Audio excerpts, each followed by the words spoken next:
suis Manibela Palapala Woman International. Je suis une artiste camerounaise originaire de la région du centre. Je fais du bikutsi, je mange du bikutsi, je vis bikutsi et j'adore le bikutsi.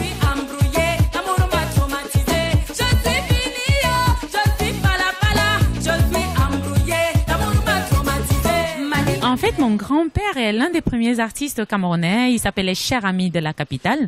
C'est vraiment les papis avant qui étaient des chauds mecs de Yaoundé, grave seulement et tout. Mon papa, qui était un grand soliste aussi au Cameroun, il a accompagné beaucoup d'artistes camerounais. Ce qui fait que je suis née dans cette ambiance-là, j'ai grandi dans cette ambiance-là, mais je n'étais pas prédisposée à faire cela. J'allais à l'école, je devais être une fille modèle, je rêvais d'être avocate, voilà quoi. Mais malheureusement, j'ai perdu mon papa en 2003 et ça a chamboulé tout. Et puis j'ai voulu lui faire une chanson, un hommage. Et c'est à partir de cette chanson, de l'écriture de cette chanson qui a eu le déclic en fait. J'ai commencé à écrire des textes, des mélodies. Et puis quelques années après, je suis allée en studio, j'ai enregistré. Oui, 2003, c'était l'écriture. Je n'étais pas encore allée en studio. J'écrivais juste, mais c'était mes petits cahiers vraiment de jeune fille où je fredonne à la maison, je chante, tout le monde se moque de moi et tout.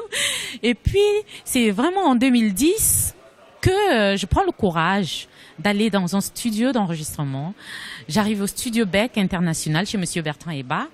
C'est en 2010 que je me place vraiment devant un micro au studio pour enregistrer et tout. J'enregistre l'album en 2010. Et après l'enregistrement, je ne le sors pas. Je garde les maquettes. Donc, en 2011, voilà, sur un coup de tête avec la pression de Monsieur Bertrand Heba qui me disait, mais non, c'est très bien ce que tu as fait. C'est un très bon album. Pourquoi tu t'en fous de ça? Pourquoi tu négliges? Vas-y et tout. Il est sorti en 2011 et vraiment, ça a été l'effervescence absolue avec le titre Congosa. Et c'est avec Manibela.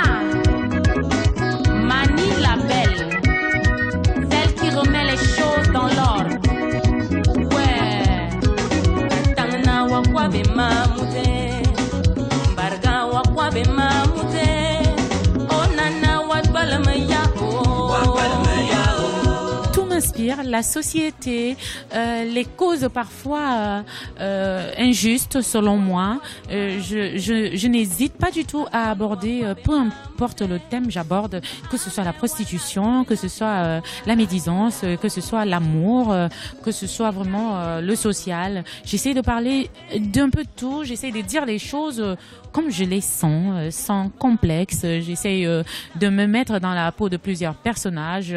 Il y a des chansons où j'ai une inspiration, je me mets dans la peau d'une femme qui vend son corps et tout, et je l'assume et je dis pourquoi je le fais et je dis voilà.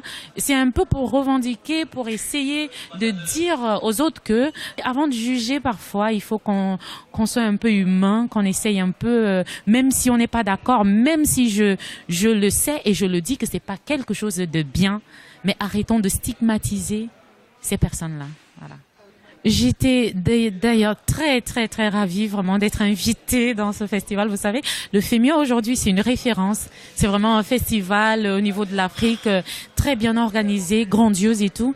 Et puis recevoir une invitation de participer à ça, ce n'est qu'un immense plaisir. J'étais très contente. Je suis arrivée, tout s'est super bien passé, l'accueil et tout. Le spectacle public a été génial, comme d'habitude. Je me sentais vraiment à la maison, je me sentais pas du tout dépaysée.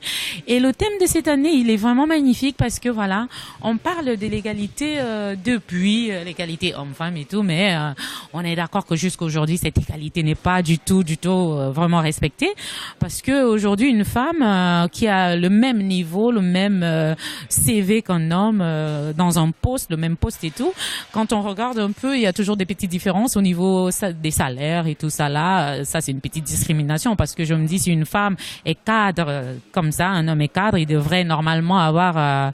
il y a encore ces petites différences-là, et je trouve que c'est vraiment très bien pour cette édition de valoriser la femme, de valoriser le pouvoir, l'importance que la femme peut avoir dans la société pour permettre à l'Afrique d'avancer.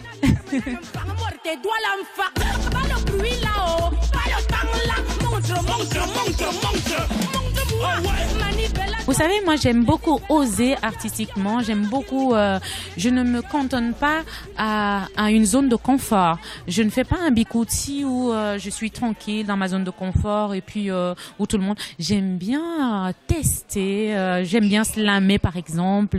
Je vais faire un beat bikouti où je vais faire du rap dessus, je vais faire un truc où je vais faire vraiment... Oui, avec des rangées et tout. D'ailleurs, c'est dans l'album en fait. Je ne suis pas Walla Walla, je ne suis pas Maboya, je ne suis pas Tata Jom, je ne suis pas Koram Koram. Je suis le genre de fille qui fouille, je crotte. Donc cet album est vraiment un mélange en fait de beaucoup de sonorités. Il y a beaucoup d'expériences, il y a beaucoup de différences entre les chansons et je vous l'invite vraiment à le découvrir sur toutes les plateformes légales.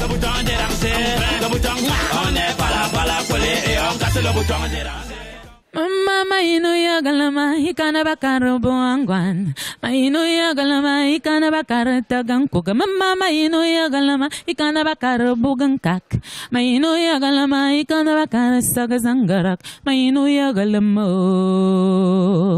ino ya galama ino ya galame ino ya galama mamo. Ce qui me manque, c'est vraiment voir le bikouti au sommet.